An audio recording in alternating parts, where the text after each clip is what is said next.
In the fog-drenched hills of rural England stands the Wetherby estate, a sprawling manor whose ivy-choked walls have witnessed generations of wealth, ambition, and unspeakable sorrow. Behind its grand stone facade, a family obsession with legacy turned tragic, as 9 sons were born and each perished before their first winter.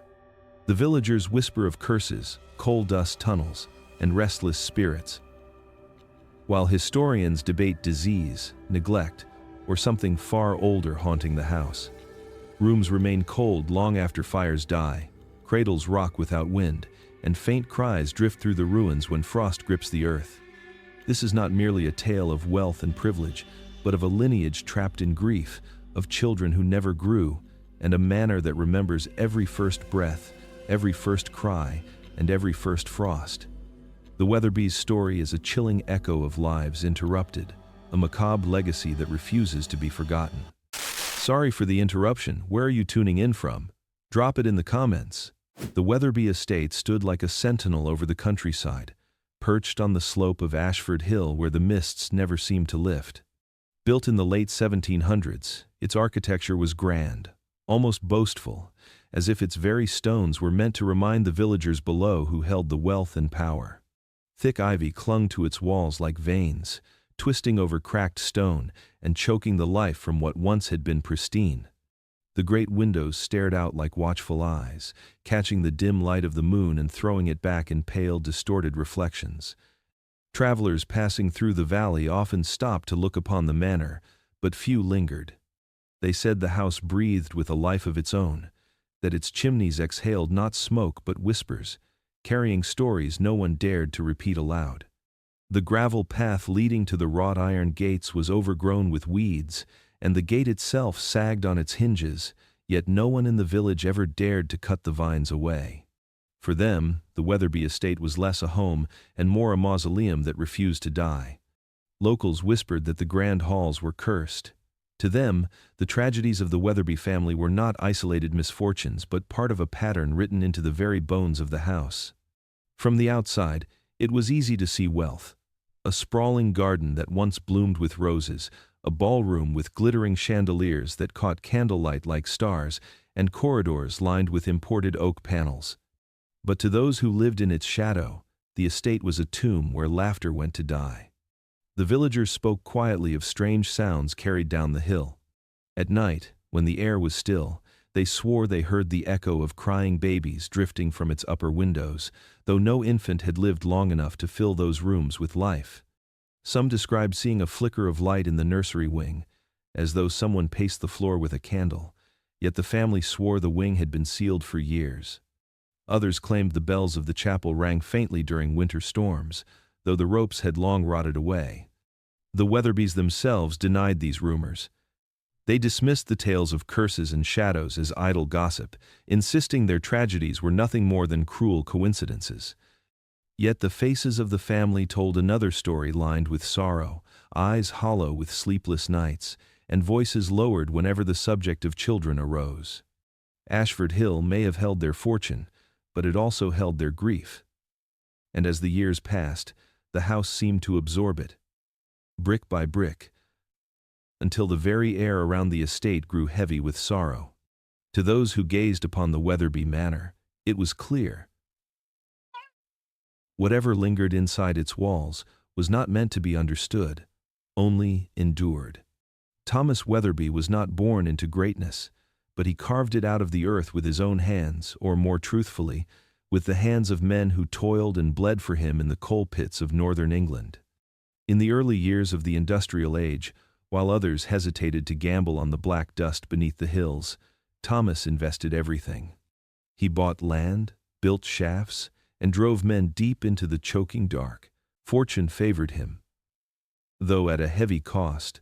Collapsed tunnels and suffocating chambers claimed hundreds of lives, but Thomas grew richer with every body buried in the mines. His empire was forged in soot and sorrow, and by the time he reached middle age, the Wetherby name was one of wealth and influence. With his fortune secured, Thomas turned his eyes toward legacy. He did not simply want to be remembered as a man of industry, he wanted a dynasty. To him, wealth was only half of immortality. The other half rested in heirs' sons who would inherit his empire, carry his name, and carve it deeper into history. When he married Lady Margaret, a young woman of grace and beauty, the match was celebrated as a union of power and refinement. The villagers thought the Wetherbys untouchable, blessed by fortune itself. But Thomas was not satisfied with blessings. He was obsessed, almost feverishly so, with producing a line of strong heirs. Every pregnancy brought anticipation. Each announcement of a child conceived was met with his booming laughter echoing through the halls of the manor. He would speak of the child's future before it had even drawn its first breath. How the boy would manage the coal pits. How he would expand the estate. How the Wetherby bloodline would thrive for centuries. To Thomas, daughters were ornaments, but sons were monuments. Yet, one by one, his sons failed him. Each boy born into the Wetherby family carried the weight of expectation but never the chance to live beyond infancy. Doctors came and went, midwives whispered of frailty, and priests offered blessings. But the outcome was always the same. The cradle was filled, then emptied. The nursery echoed with cries, then silence. Each time a coffin was lowered into the earth, Thomas's face hardened further. Still, he refused to yield. To him, it was not a curse but a challenge, and he believed persistence would eventually outwit fate. The villagers saw something different. They said Thomas's hunger for legacy was unnatural, that the blood he spilled in the mines had seeped into his family. To them, the Wetherby fortune was not a blessing but a bargain one paid not in gold, but in sons who never saw their first winter. The long-awaited heir to the Wetherby fortune arrived on a damp spring night, when the gardens of Ashford Hill were heavy with rain, and the windows of the manor glowed like lanterns in the fog. Lady Margaret's cries echoed through the halls as servants rushed about with hot water, linens, and trembling anticipation. When the boy was placed in her arms, the house seemed to exhale with relief. His name was Edward, the firstborn son of Thomas Wetherby, and for a brief moment, it seemed as though the family's legacy had been secured. News of Edward's birth spread quickly. In London, clubs where fortunes were toasted and wagers were made, champagne was poured in Thomas's honor. He boasted that his son would inherit not just his name but his empire, and even as the infant lay swaddled in lace, Thomas was already speaking of schools, titles, and industries yet to come.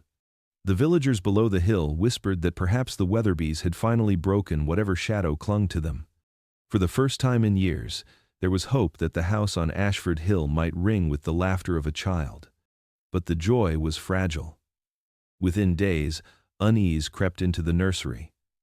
Edward's cries were weak, his breathing shallow, and the color drained from his cheeks too easily.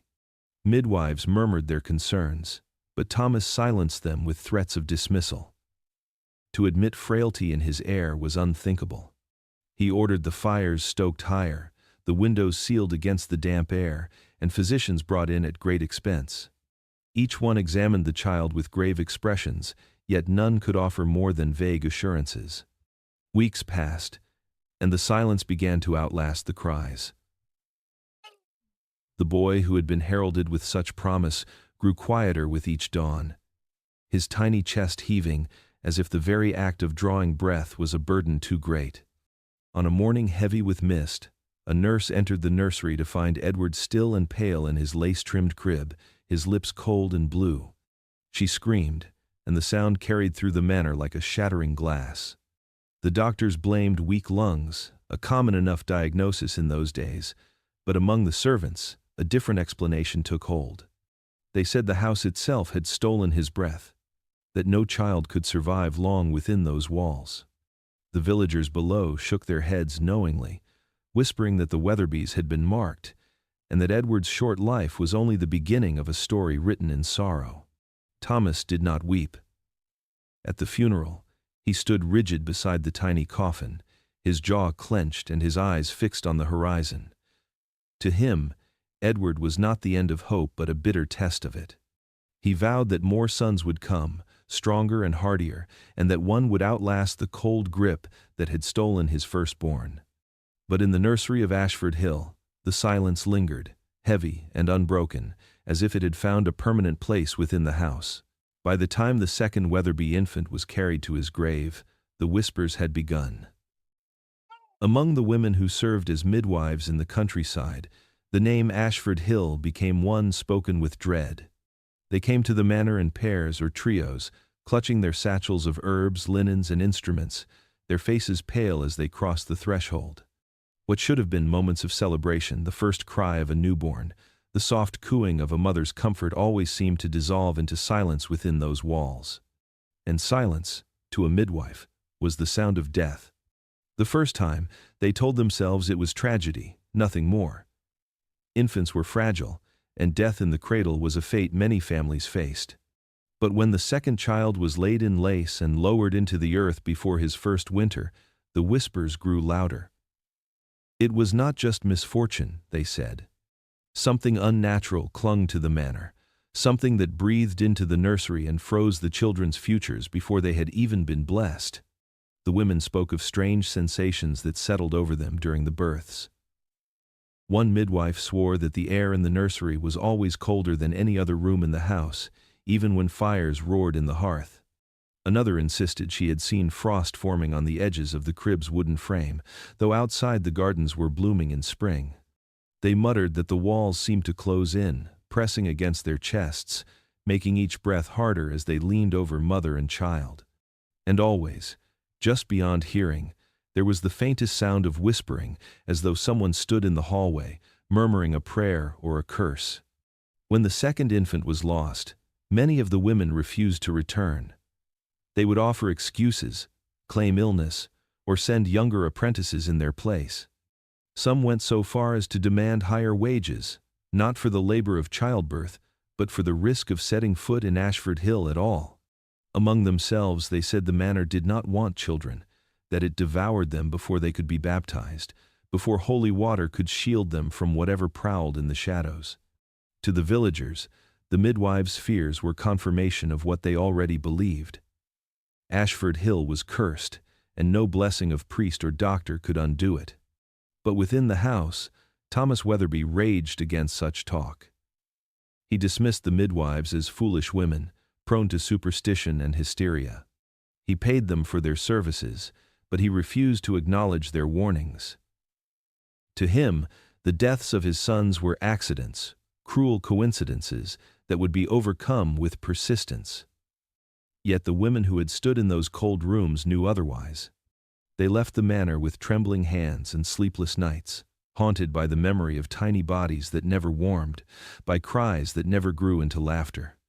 And when their daughters asked them years later why they would never climb Ashford Hill again, their answers were always the same, because the house itself wanted no heirs.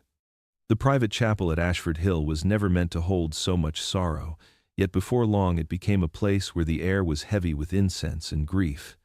What should have been a sanctuary for prayer and reflection transformed into a chamber of mourning, where the sound of hymns was no longer a comfort but a ritual repeated until it felt rehearsed. Each small coffin was carried through the doors with the same somber steps, lowered gently before the altar that seemed far too grand for such fragile occupants. The villagers began to say that the chapel was no longer a place of God, but a place that kept count of the Wetherby dead. With every new burial, the pattern became eerily familiar. The family did not speak, at least not in public. Thomas stood with his head lifted, his jaw set like stone, as though grief was something beneath him. Lady Margaret, her body still tender and broken from childbirth, appeared in black gowns so heavy they seemed to weigh her into the floor. Servants would whisper that she looked less like a grieving mother and more like a ghost already fading into the walls of the manor. The hymns were always the same. Sung softly, through gritted teeth, they carried no joy, no true faith, only obligation. Those who attended described them as sounds stripped of life, as if the music itself was being choked before it could rise. Even the priest, weary and trembling, seemed to falter more with each service. By the third or fourth funeral, his hands shook so violently as he sprinkled holy water on the coffins that drops fell to the floor like tears. The funerals blurred together. The villagers who came to bear witness found themselves numb, as though they were reliving the same day over and over again. They watched the procession down to the family plot, where the tiny graves were marked with simple stones, each carved with a single name and a date that barely filled the space. The earth of the Wetherby grounds grew freshly turned so often that it seemed never to settle, a patch of soil always waiting for the next small coffin. It was not just sorrow that filled the mourners. There was unease, a creeping dread that deepened with each burial. No family, they said, could suffer the same fate so many times without some darker force at work. Some swore the chapel itself grew colder with every funeral, its stained glass windows no longer glowing with sunlight but dimming with shadows that stretched across the pews. For Thomas, the funerals were wounds to his pride, not his heart. He stood at each one like a sentinel, his silence defiant, as though daring fate to challenge him again. For Margaret, each service hollowed her further, until she resembled less a woman and more a vessel emptied of everything but grief. And for the house on Ashford Hill, the funerals were not interruptions of life but the rhythm of its existence. The chapel's doors swung open and closed, until the sound became as expected as the turning of the seasons. The villagers began to call it the revolving door of death, a place where the cries of the living never lingered, and the silence of the grave arrived too soon. To stand inside that chapel was to know that the Wetherbys were not building a dynasty, but a cemetery of sons who never survived the frost. Those who visited Ashford Hill often spoke of its grandeur first, the high arched ceilings, the polished oak staircases, the portraits of stern ancestors gazing down from gilded frames. But no matter how carefully Thomas Wetherby maintained his image of wealth and power, there was always one detail that lingered in the memory of his guests: the unbearable cold of the nursery wing. It was not the kind of chill that could be explained by drafty windows or poor insulation. It was deeper, sharper, a cold that settled into the bones and refused to leave. Even when the fires were stoked so high that the hearths roared with flame, the nursery remained icy. Visitors would step into the room expecting warmth, only to feel an immediate drop in temperature, as though they had crossed some invisible threshold. The air smelled faintly of ash and damp, and guests sometimes remarked that they could see their breath, even in the heart of summer. Servants, accustomed to keeping their silence, traded uneasy glances whenever they were ordered to tend to the nursery. Some swore the cold seemed to cling to their clothes long after they had left, following them like an unwelcome shadow through the corridors of the house. There were other things. Two things that unsettled even the most rational minds. A rocking chair in the corner of the nursery was said to creak softly when no one touched it, moving back and forth as though some unseen hand pushed it gently. On certain nights, faint lullabies drifted through the wing, their melodies hushed and sorrowful. Servants who heard them claimed they could not tell where the voices came from. Some thought it was Lady Margaret, though when they checked her chambers, she was often asleep, pale and exhausted from her grief. Others dared not guess, for fear of naming something they could not understand. Guests invited to stay overnight in the manor often returned home with stories they struggled to explain. One spoke of waking in the dead of night to find frost forming across the window panes of the nursery, though outside the evening was mild. Another described feeling as though small hands brushed against his arm while he passed the door, though no one else was there. A third swore that, just as he turned the corner of the nursery hall, he caught sight of a figure, a woman in black, cradling something in her arms, only to find the corridor empty. The servants carried these stories in whispers, muttering that the house itself rejected children, that no fire could banish the cold because the cold was not of this world. They believed the nursery had become a tomb long before any of the infants were laid in the ground, a place where grief and death had soaked into the walls until the very air carried sorrow. Still, Thomas dismissed such talk. To him, the chill was nothing more than poor masonry, an inconvenience to be solved by coin and stubbornness. Yet no matter how many logs he ordered burned or how many repairs he commanded, the cold lingered. It was as if the nursery itself had chosen its nature, a frozen cradle for children who would never survive the winter. And for every visitor who entered those rooms, the memory of that unnatural chill was enough to confirm what the villagers had always known: Ashford Hill did not welcome life. It smothered it. By the time the sixth child came into the world, the rituals of grief had become almost mechanical within the Wetherby household. What once had been an eruption of despair was now a quiet, weary acceptance, as though the family had rehearsed tragedy so often that it no longer startled them. Lady Margaret labored in silence, her face pale and drawn, while the servants moved with grim efficiency, preparing the nursery and warming the fire that never seemed to matter. When the boy finally arrived, his cry was sharp, almost defiant, and for a brief moment there was hope that perhaps this one would endure where the others had failed. The household clung to that fragile thread. Days turned into weeks, and still the child lived. He fed well, his tiny hands clutching at his mother's gown, his eyes brighter than those of his brothers before him. His presence brought a strange unease to the manor. The villagers who heard of his survival whispered that perhaps the curse was breaking, though they spoke carefully, unwilling to tempt fate by saying too much. For 3 months the house carried a sound long absent from its halls, the soft, steady cries of an infant, a reminder that life still lingered within Ashford Hill. Yet the house seemed restless. The nursery, though filled with warmth from the fire, remained bitterly cold. Servants reported that the rocking chair moved more often now, creaking at night as though someone unseen kept vigil beside the crib. The nurse who tended the boy insisted that shadows lingered in the corners of the room, darker than the firelight should allow. Still, Thomas Wetherby dismissed her unease. To him, this child was proof that the bloodline would not be extinguished. He spoke confidently of his son's future, as though the boy's survival had already been secured. But survival was never meant to be. On a dawn heavy with fog, the nurse entered the nursery to find the fire burned low and the room colder than ever before. The baby lay silent in his crib, his tiny chest still, his lips drained of color. The nurse swore she had seen something just before she reached the crib, a shadow bending over the child, withdrawing only when she crossed the threshold. She screamed, her voice carrying down the halls, and once again the silence of death replaced the brief music of life.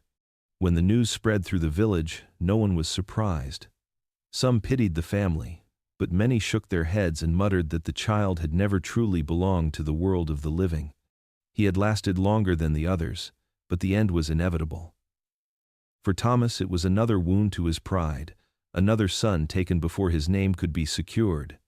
For Margaret, it was another fracture in a heart already shattered. And for the house on Ashford Hill, it was simply the continuation of a story it had been telling all along, the story of life extinguished before the frost had melted. With each loss, Thomas Wetherby's resolve hardened into something fierce, a determination that would not allow him to accept silence as an answer. If nature had failed him, then he would force reason to provide a solution. The wealth he had amassed from coal was poured into a parade of healers and experts. Each promised access to the house in exchange for hope. Physicians arrived from London with their polished instruments and stern confidence, their coats smelling faintly of tobacco and leather. They examined the children with clinical precision, noting healthy lungs, strong pulses, and no signs of disease.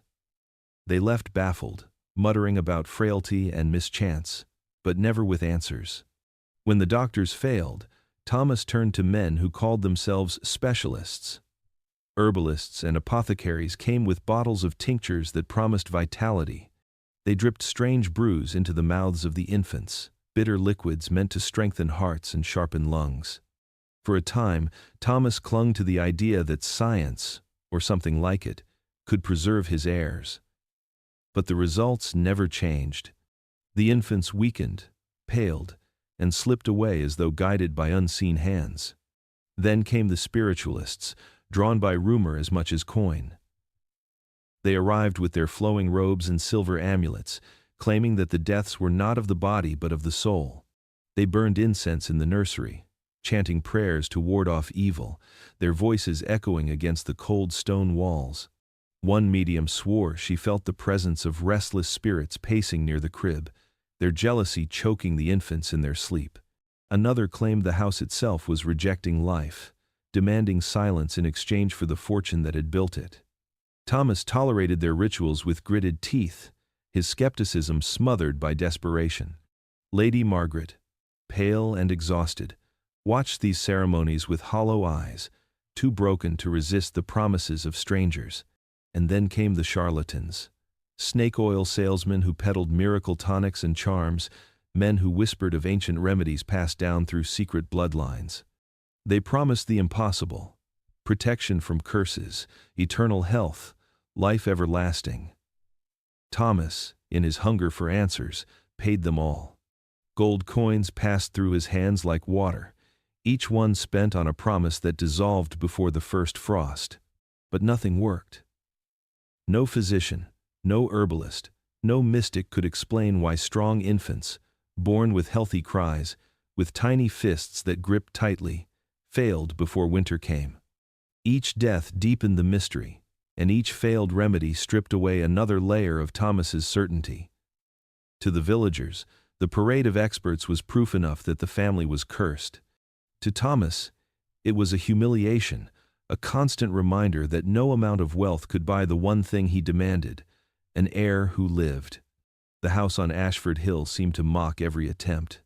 Fires roared, potions burned, prayers were shouted into the rafters, and still the silence always returned. The Wetherbys had the world at their fingertips, yet within those walls, their legacy slipped away, breath by fragile breath, until no doctor or conjurer could deny what everyone else already believed. Beyond the gates of the Wetherby estate, the villagers told a story of their own.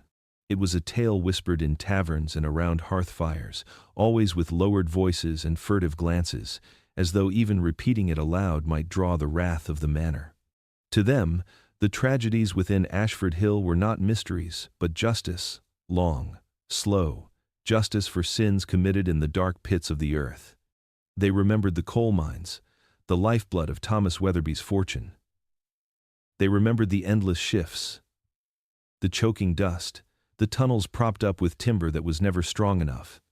They remembered the day the earth groaned and gave way, swallowing men whole. Some said it was carelessness, others said it was greed, but all agreed that Thomas had ignored the warnings. He demanded output, demanded profit, and when timbers cracked and shafts trembled, he ordered the men to work on.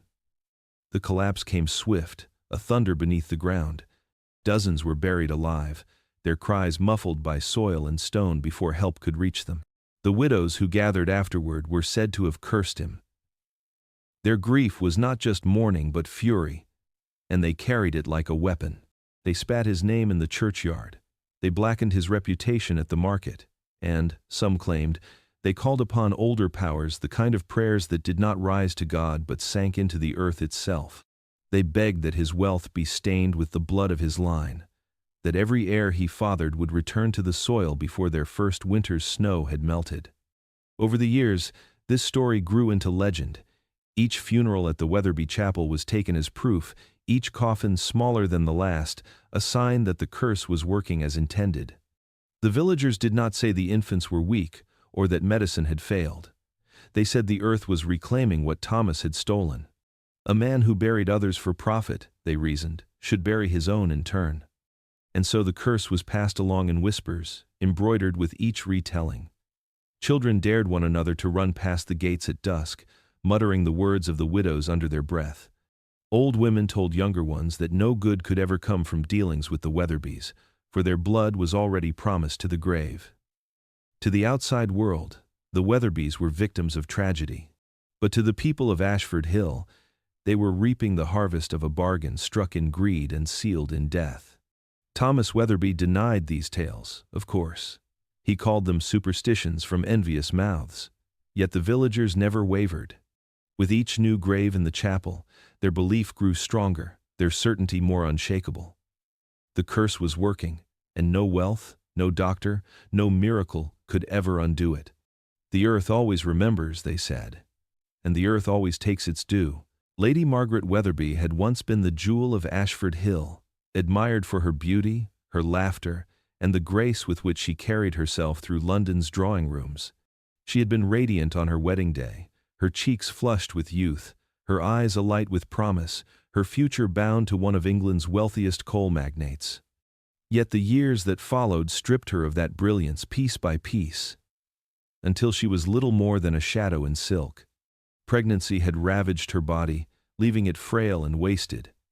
Each time she conceived, the household would wait in tense anticipation, praying that the cycle of death might finally be broken. But each time, the outcome was the same. 9 times her body swelled with life, and 9 times she was forced to cradle stillness where there should have been laughter. The strain hollowed her cheeks, thinned her hair, and stole the spark from her eyes. Once described as ethereal, she now looked spectral, a woman carved from bone and grief. Her mourning was not just physical but spiritual. She began to withdraw from the world around her, refusing to host the dinners and socials that had once filled the estate with light. Her gowns, once bright with color, darkened to endless shades of black. Servants whispered that she no longer ate at the grand table, choosing instead to sit alone in her chambers with untouched plates. The clatter of cutlery and the low hum of conversation vanished from her presence, replaced by silence heavy enough to smother. Most telling of all were the nurseries. After the 3rd child was lost, Margaret stopped entering them. She could not bring herself to cross the threshold, even when new cradles were delivered and fresh fires were lit in preparation for the next infant. She said nothing of her reasons, but the servants filled the silence with their own stories. They claimed she heard the cries of her children long after they were gone, thin, wailing voices that echoed through the corridors at night. Some said they saw her at the doorways, her hand resting on the frame, listening, her face pale as if she feared what she might find within. Rumors spread beyond the estate. In the village, people whispered that Lady Margaret had been touched by madness, that grief had driven her into the arms of specters. Others believed she carried the curse more heavily than her husband, that it fed upon her, draining her until nothing but a fragile husk remained. Whatever the truth, one thing was certain: she was no longer the vibrant young woman who had once danced beneath glittering chandeliers. The house had claimed her just as surely as it claimed her children, and though her body still walked its halls, the essence of her spirit seemed buried alongside the tiny coffins in the chapel grounds. By the time the 7th small coffin was carried into the chapel, the rituals of grief had become almost unbearable repetitions. The bell tolled again, its mournful peal drifting over the misty hills of Ashford, and the villagers gathered with a weariness that matched the family's despair. Each funeral felt heavier than the last, not merely because of the loss of another child, but because the repetition itself was unnatural. Death had become a rhythm, and the village had begun to see the Wetherby Chapel not as a house of God, but as a theater of sorrow. The vicar, who had presided over every burial, approached the 7th grave with trembling hands. His words faltered as he read the rites, his voice cracked, not from age, but from fear. Though he had prayed faithfully for each child, there was no longer conviction in his tone. His eyes darted toward the grieving parents, but also toward the villagers who clustered just beyond the chapel gates, their faces dark with suspicion. When the final handfuls of soil were cast upon the coffin, it was not just grief that filled the air, but dread, as though every clump of earth was sealing not a child's rest but the family's doom. The murmurs among the villagers grew louder. They no longer whispered of misfortune but spoke openly of punishment. To them, the 7th grave was proof beyond denial. These were not ordinary deaths, not accidents of weak lungs or winter chills. They were reckonings. Some muttered that each coffin was not a cradle stilled too soon but a ledger balanced, a life taken in exchange for those lost in the mines.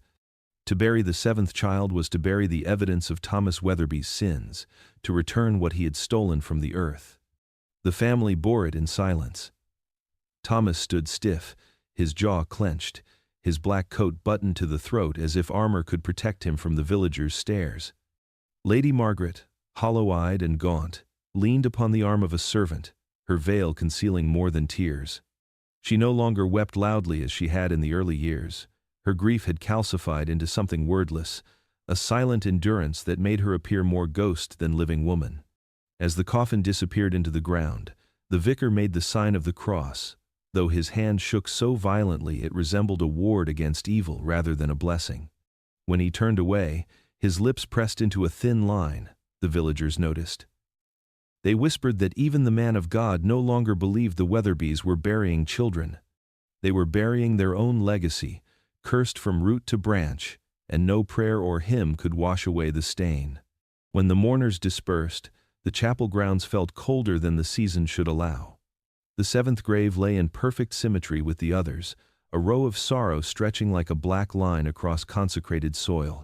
And though the wind carried the vicar's final words into silence, the villagers muttered their own verdict. The Wetherbys were not burying sons, they were burying sins. The portrait hall of the Wetherby Manor was a place of silence and scrutiny.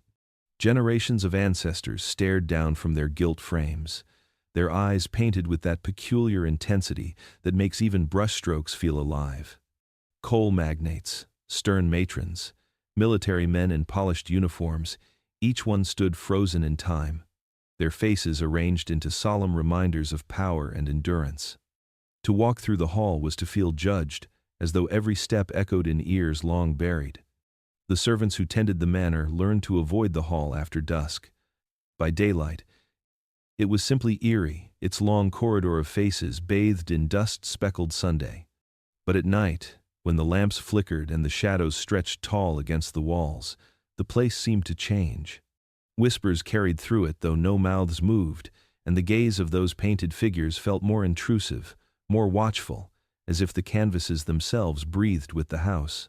It was during one such night that a maid swore she noticed something new.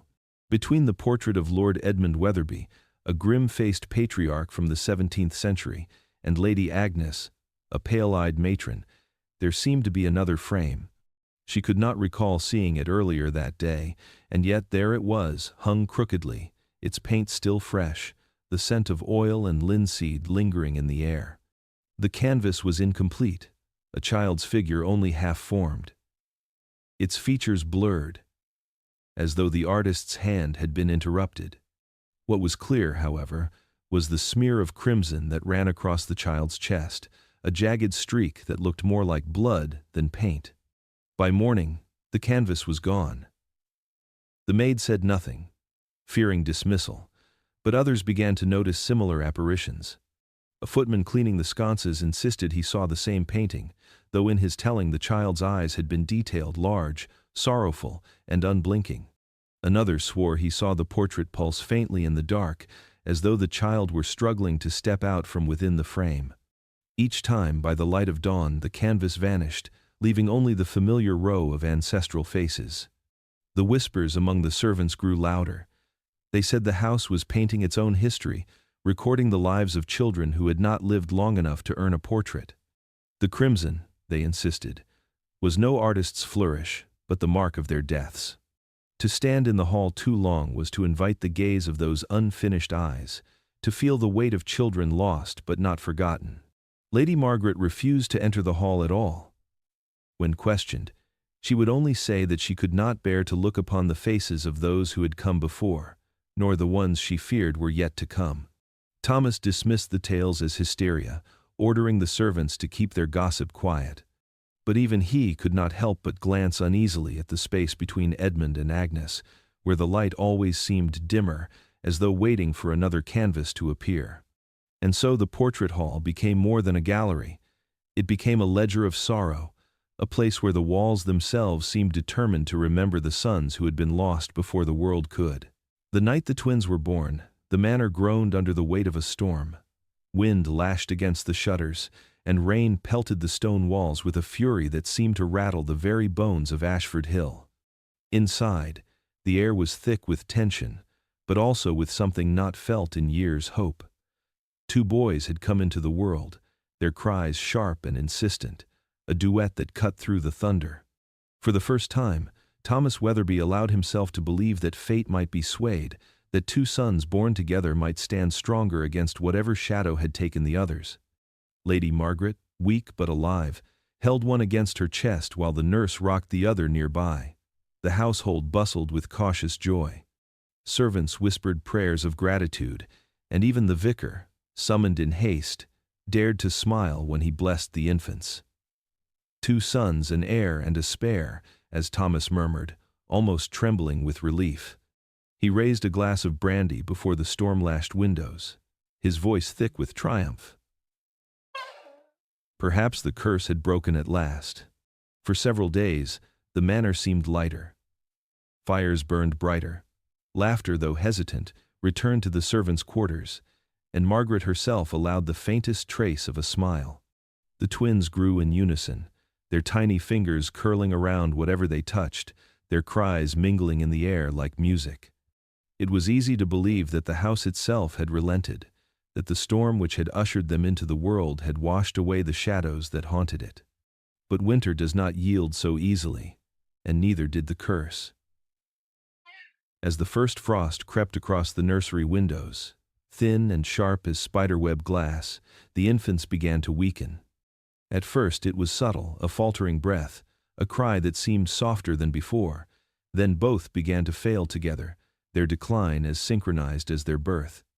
Their cheeks lost their color, their movements slowed, and soon their voices, once strong, dwindled into frail whimpers. The nurse wept openly as she cradled one boy, while Margaret clutched the other to her breast, whispering lullabies that carried no comfort. She begged God. She begged the house. She begged the memory of the children already lost, but her pleas fell into the silence that always came. The cries of the twins faded in unison, like a duet trailing into nothing, until the only sound left was the hiss of the storm against the glass. When both boys were gone, the chapel bells tolled twice, a pair of mournful notes that echoed across the village. The people shook their heads, saying the curse had taken not one but two, a final seal upon the Wetherby name.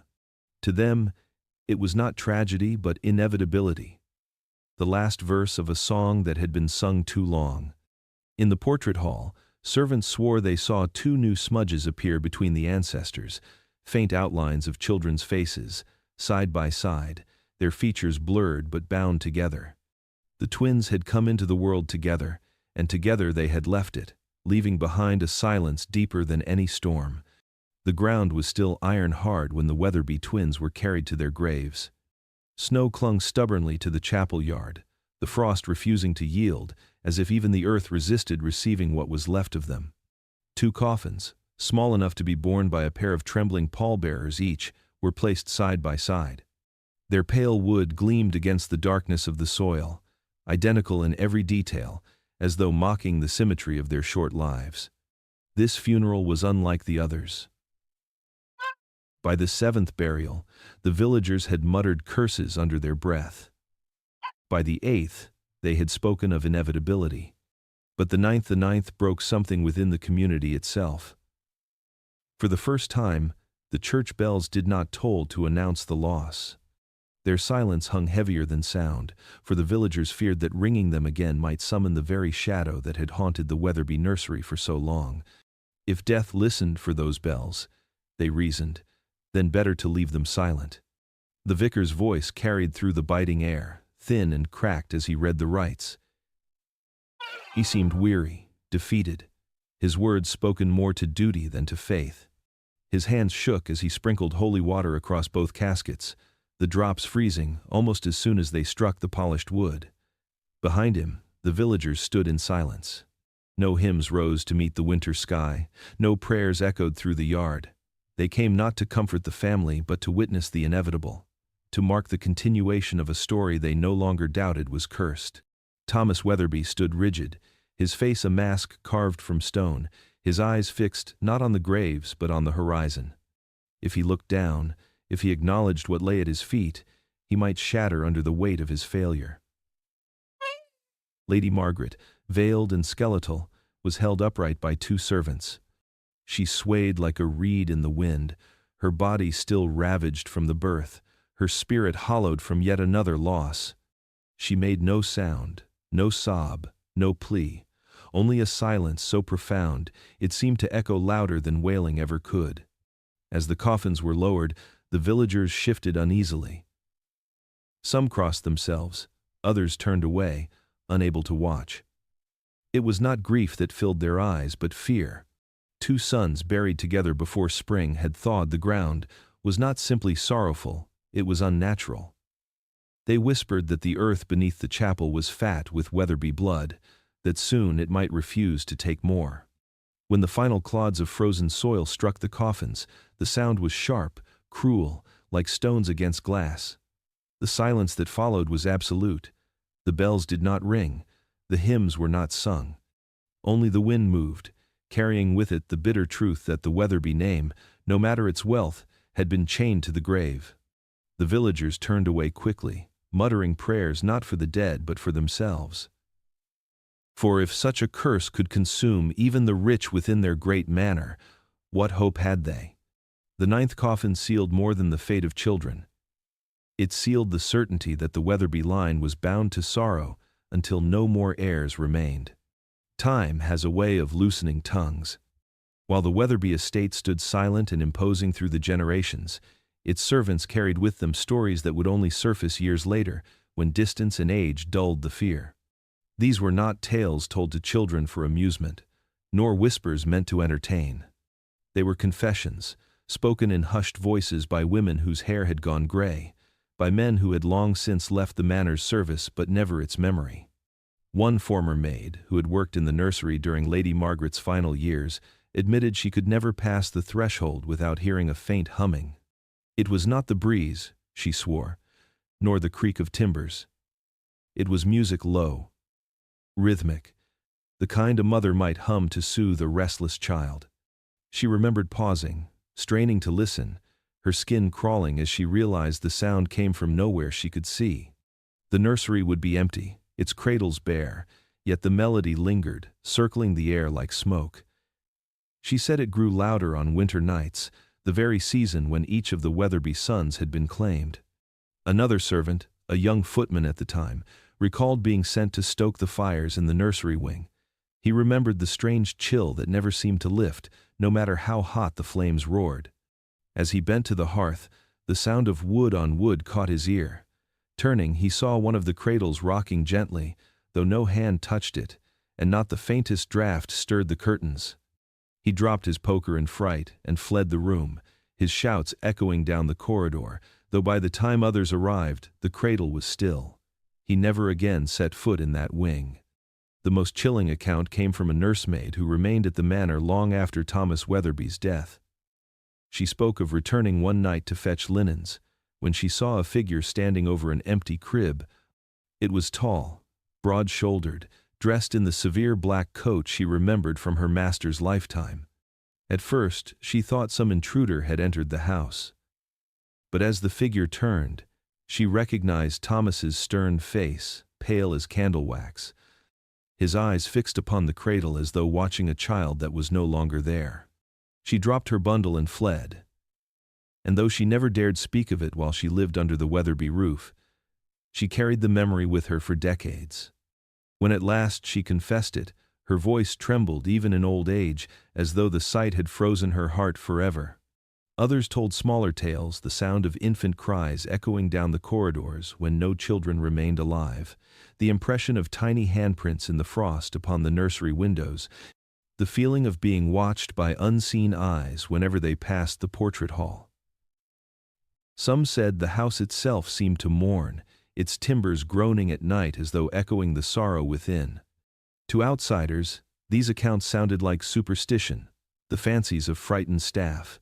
Yet those who had lived within Ashford Hill never doubted what they had seen or heard.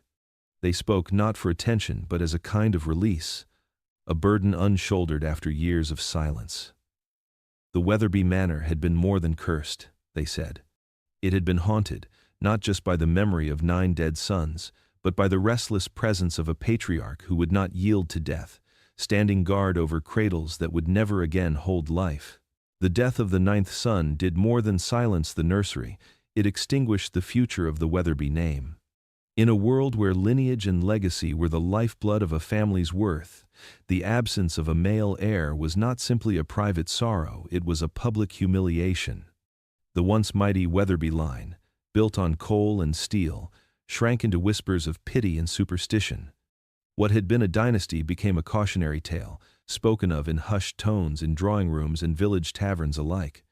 Thomas Wetherby had spent his life amassing wealth and power, but wealth alone could not breathe life into the bloodline.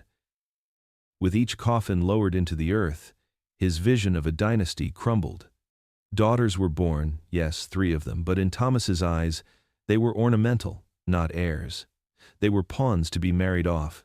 Their dowries used to bind other families to the Wetherby fortune. And marry they did. One to a shipping magnate, another to a banker, the youngest to a cousin of a minor lord. Yet with every marriage the name dissolved, swallowed by other households, other legacies. The Wetherby crest, once a symbol of pride, was now little more than a relic hanging over an empty hall. By the turn of the century, the estate itself reflected the decay of its family. Ashford Hill, with its towering windows and sprawling wings, no longer dazzled with its grandeur. The nursery wing was shuttered, its doors locked, though servants swore that cold air still seeped through the cracks, whispering along the corridors. The great halls, once lively with banquets and guests, grew hollow and dust-laden.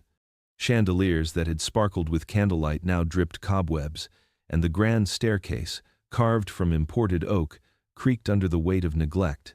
Villagers passing along the road noticed the difference. The manicured gardens became wild tangles of ivy and thistle, the fountains ran dry, and the iron gates rusted until they sagged on their hinges. What had once been a monument to wealth now seemed a mausoleum, a home that bore witness to its own ruin. The daughters, each carrying pieces of the fortune into their new households, seldom returned. They had their own lives, their own children, healthy children, whose cries filled homes that were not haunted by whispers and shadows. But the Wetherby estate remained barren, untouched by laughter or legacy. The village took it as proof that the curse was not upon the bloodline itself, but upon the name, the house, and the land it stood on. To bear the name Wetherby was to invite ruin, and thus the daughters were spared by shedding it. Those who remained behind, stewards, caretakers, aging servants, watched the slow decline with a mixture of sorrow and inevitability. They had seen too much to expect redemption. They knew that no heir would return to claim the halls. No son would bear the name forward into the new century. Instead, the estate lingered as a monument to ambition gone sour, a house with a hollow heart, its legacy reduced to rumor and fear. By the time the 20th century unfurled, the Wetherbys were a name spoken only in cautionary tales. Parents warned their children not to trespass on the grounds after dark. Priests used the family as an example of pride punished by God. And villagers passing the looming silhouette of Ashford Hill under a winter moon would mutter the words that had become the Wetherby epitaph: rich in gold, but poor in sons. The family's legacy was heirless, rootless, and rotting. The once mighty Wetherbys had carved their fortune from the earth, only to have the earth swallow their future whole. By the early 1900s, Ashford Hill had become a shadow of its former glory, a skeletal remnant of ambition and tragedy. The Wetherby estate, once alive with the music of children's laughter and the echo of servants' footsteps, now lay in silence. Windows, once polished to a reflective gleam, were shattered or clouded with grime, letting in the cold, damp air that crept through every corridor. The wind whistled through broken panes, carrying the scent of decay, and the ivy, once tamed to trace elegant patterns along the stone, had become a green torrent, climbing unchecked and latching onto every surface with a relentless grip. The grand gates, which had once opened to welcome carriages and dignitaries, hung askew on their rusting hinges, squealing a mournful protest when pushed by the occasional visitor bold enough to cross the threshold. Beyond them, the driveways were overgrown with weeds, the gravel long scattered by storms and neglect. Even the fountains, which had once gurgled and sparkled with the Wetherby crest etched into stone, were dry and cracked, their basins hosting only stagnant water and fallen leaves. The estate, in its abandonment, seemed to pulse with a memory, as if the walls themselves remembered the children who had never grown old enough to leave footprints on the floors. Inside, the atmosphere was heavy and cold. The nursery, once a room of promise, had become a chamber of desolation. The wallpaper hung in long strips, curling at the edges, peeling away like skin torn from the bones of the house. Cradles remained, coated in dust and cobwebs, their once pristine surfaces now dulled and cracked. Broken toys lay scattered across the floor, some tipped over as though the small hands that had held them had vanished mid-play. The wind's passage through broken windows made the toys rattle, and in the right light, one could almost imagine a lullaby drifting through the emptiness, sung by ghosts that had never left. Servants who had lingered in the village long after the Wetherbys vanished spoke in whispers of shadows in the nursery. They claimed that if one dared to enter at dusk, a faint rocking could be heard, and sometimes the sound of a baby's cry would pierce the stale air, only to vanish as quickly as it came. Nobody dared linger, and the stories spread, the manor growing in infamy as much for the lives it had taken as for the silence that now defined it. The rest of the house fared no better. Chandeliers dangled like skeletal arms, their crystals dulled and chipped. The grand staircase groaned under its own weight, the polished oak floors warped and splintered, and the walls, once adorned with portraits of the stern Wetherbys, were faded and smeared with moisture, some frames hanging crooked, others empty. The smell of damp stone and rotting wood permeated every room, a reminder of the passage of time and the absence of caretakers. By night, Ashford Hill became something altogether more sinister. Moonlight cast elongated shadows through shattered windows, stretching across hallways and stairwells. The nursery seemed to breathe, cold drafts rising from the floorboards as though the very house exhaled. Travelers passing the estate swore they could hear footsteps pacing behind closed doors, or a lullaby hummed faintly, though no living soul remained. The manor had been abandoned, but it was far from lifeless. Ashford Hill carried with it the weight of history, the grief of mothers who had held infants for mere weeks, and the endless sorrow of fathers obsessed with legacy. It stood as a monument not to the Wetherby name, but to its absence, a haunted relic swallowed by time, ivy, and the shadows of its own making. The house was empty, yet the memory of the children who never survived seemed to linger, whispering through the halls, a presence as palpable as the frost that crept along the window-sills. Even as the decades passed, the village knew better than to disturb Ashford Hill. It was a place that demanded distance, a house abandoned yet alive with grief, its story etched into every stone and shadow. A century had passed since Ashford Hill had been abandoned, and the estate had settled into its reputation as a place best left alone. Time had not been kind to the manor. Ivy choked the stone walls, shattered windows let in the rain and frost, and the floors creaked under the weight of forgotten years. Yet, beneath the ruin, the house had kept its secrets, waiting for a curious hand to disturb the silence. That hand came in the form of Dr.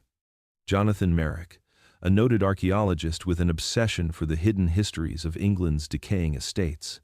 He approached Ashford Hill with a mixture of professional curiosity and something closer to dread, drawn by the whispers of villagers who still remembered the Wetherby tragedy, tales passed down in hushed tones over generations. Merrick's team began their work in what had once been the nursery. The room, though stripped of wallpaper and littered with debris, held the echo of its former life. As they carefully lifted floorboards, the sound of splintering wood and shifting dust filled the manor, but nothing prepared them for what they found. Beneath a false panel, sealed for nearly 100 years, lay a stone hatch. The air that escaped when it was opened was cold and sweet, carrying with it a hint of long, stagnant sorrow, as though the house itself exhaled after a century of holding its breath. Inside the chamber, the archaeologists discovered 9 cribs, lined in meticulous rows.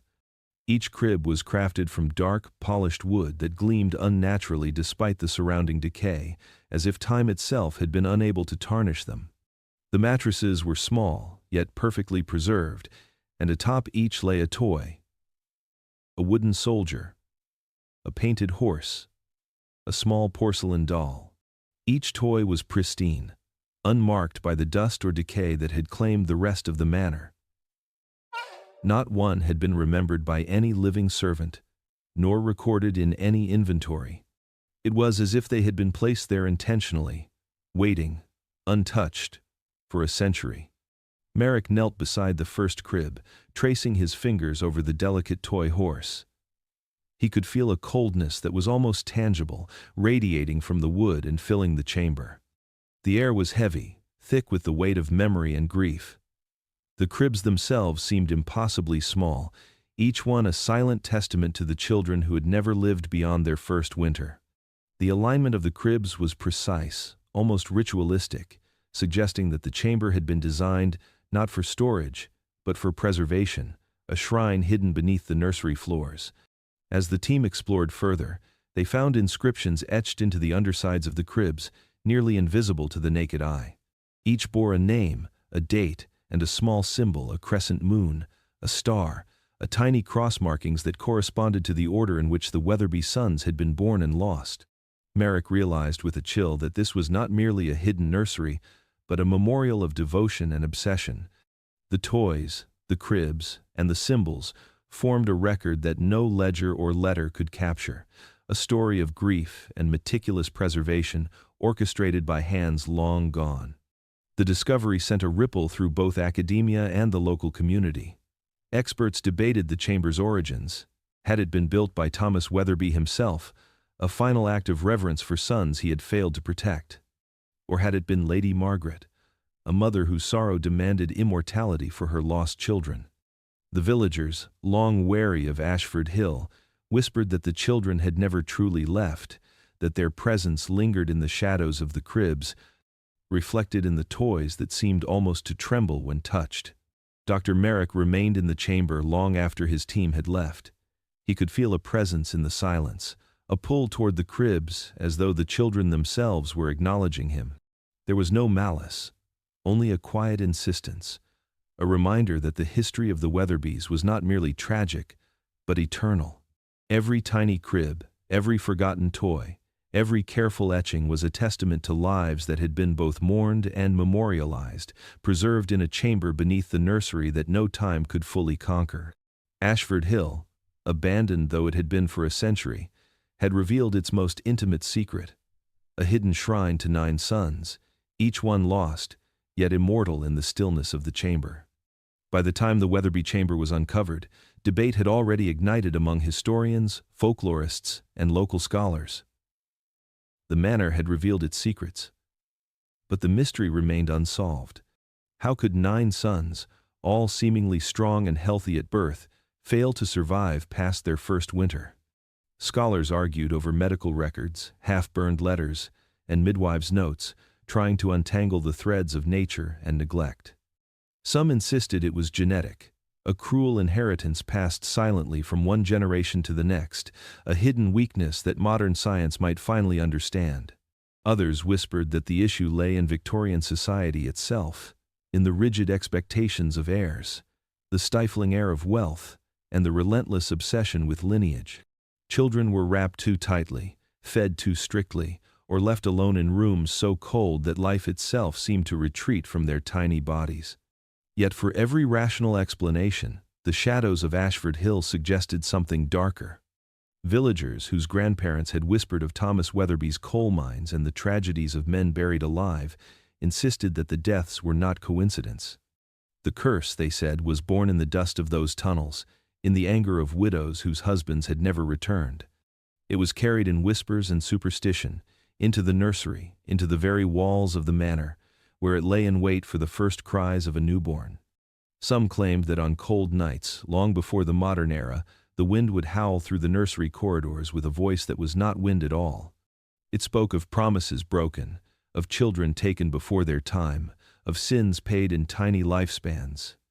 Medical historians poked and prodded at the evidence with tools and microscopes, yet the bones and sparse records told only a partial story. Some Wetherby sons had shown signs of robust health, pink cheeks, strong lungs, and yet, inexplicably, they perished. Midwives' journals spoke of shivers in the crib, of shadows that loomed closer than anyone dared to acknowledge, of lullabies sung by empty halls. Servants' later confessions mentioned rocking cradles, toys moving without hands, and the heavy gaze of ancestral portraits that seemed to follow the infant's every motion. It was a combination of the tangible and the intangible, of science and superstition, that made Ashford Hill a place both studied and avoided. By the 21st century, archaeologists like Dr. Jonathan Merrick suggested that the curse was as much psychological as it was supernatural. Families, aware of the deaths that had preceded them, may have unconsciously contributed to their children's fragility.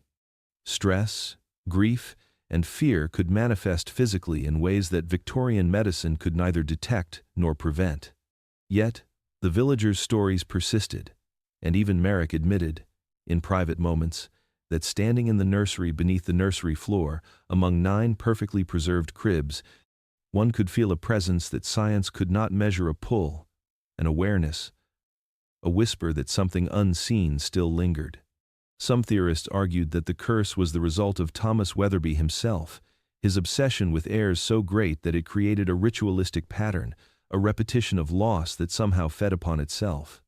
Others suggested that the very coal dust of his mines had imbued the family bloodline with a fatal fragility, a residue of greed and cruelty that no doctor could cleanse. And yet, through all the debate, the truth remained elusive. The cribs, the toys, the careful markings and inscriptions, all of it endured, a silent testimony that whether by nature, nurture, or something far older, the Wetherby sons were never meant to see the spring Sunday. Time could not erase the whispers. Ashford Hill still held its breath in fog and shadow, waiting for the next historian, the next skeptic, the next soul brave or foolish enough to enter its halls. And the curse, whether real or imagined, lingered, a reminder that some legacies are never broken, and some sorrows are eternal. Even now, centuries after the last Wetherby infant was laid to rest, Ashford Hill Manor refuses to relinquish its sorrow. Passers-by who wander too close during the cold months speak of a sound that is impossible to ignore, the faintest, most delicate wail, carried on the winter wind, echoing across the crumbling stone and ivy-choked walls. Some swear it is a child's cry, lost and small, fading and returning like a heartbeat of the manor itself. Locals avoid the path after sunset, crossing the fields in silence, for fear that to hear the cries too clearly is to invite them into one's own life. They say the sound is not mournful, it is a memory, a lingering imprint of the 9 sons who never lived past their first winter. Inside the ruins, the nursery is barely recognizable. Wallpaper peels in long, curling strips, and the floors creak beneath every cautious step. Yet, if one listens closely, the echoes of tiny movements can still be perceived. A cradle, half decayed but stubbornly intact, rocks gently, as if the weight of emptiness cannot quell it. Footsteps once belonging to nurses, midwives, and maids seem to linger in the shadowed corners, replaying the rituals of care that once failed to save the children. The toys, now coated in dust and frost, remain in positions that suggest recent handling, though no hand has disturbed them for over a century. Historians who visit attempt to rationalize the phenomena. Some call it acoustic trickery, the wind whistling through broken windows and empty chimneys. Others suggest that memory itself has a weight, a power that leaves an imprint in space long after flesh has returned to the soil. Archaeologists speak of residual energy, a term for the ways trauma can echo through locations, almost like the manor itself remembers every moment of grief and anticipation. Yet none can explain the timing of the sounds, how they crescendo when the first frost sets the ground, or how the cries seem to respond to those who listen, softening when ignored and rising when observed. The villagers, however, know better. They recall the stories passed down from their grandparents and great-grandparents. The 9th coffin buried before the thaw, the hush of the church bells, the subtle shift in the air whenever winter approached. They know that the Wetherbys may be gone, but their sons are not. They are suspended in a perpetual liminal space, caught between life and death, between the warmth of a mother's embrace and the cold inevitability of frost. Some claim that if you peer into the ruins at twilight, you can glimpse shadows of small figures pacing the nursery floors, or hear the faintest lullabies, half-formed and hanging in the air. Occasionally, explorers and thrill-seekers enter the manor, armed with cameras and recording devices. Many return shaken, describing inexplicable sounds, sudden chills, or glimpses of figures too small and fleeting to identify. Some leave behind candles, toys, or offerings attempts at appeasement, though no one truly understands whom they are meant for. The Wetherbys are remembered, yes, but not as a family of wealth or power. They are remembered for the tragedy of anticipation, for the 9 sons whose lives were measured in cries and snow, whose presence lingers long after absence claimed them. Ashford Hill waits, a mausoleum of memory, a stage upon which the echoes play endlessly. Winter wind carries their voices to those who are willing or unfortunate enough to hear. And in those fleeting, fragile moments, when the cold bites the cheeks of travelers and the world seems still, the 9 sons of the Wetherbys are there, invisible yet unmistakable. Forever caught between their first cry and the first frost, they exist in the echo of cradles, a chilling reminder that some histories are never truly over, and some children, though long gone, are never free. The manor exhales. The wind carries the wails. Ashford Hill, in ruin and silence, keeps its secret, and the Weatherby sons remain, eternally, in the winter of their lives.